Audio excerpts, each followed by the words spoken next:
Hi, Nature Jadd here at Bob Creek, Oregon, right outside of Florence. And we're about ready to go cave spelunking. Now, rumor has it that this cave that can only be seen at the lowest of tides, like today, once held a secret.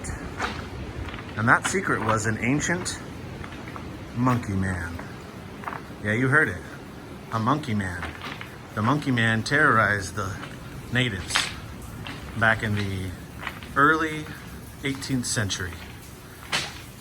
Rumor has it, if you come on a day like today, when the water is dripping, you just might see something.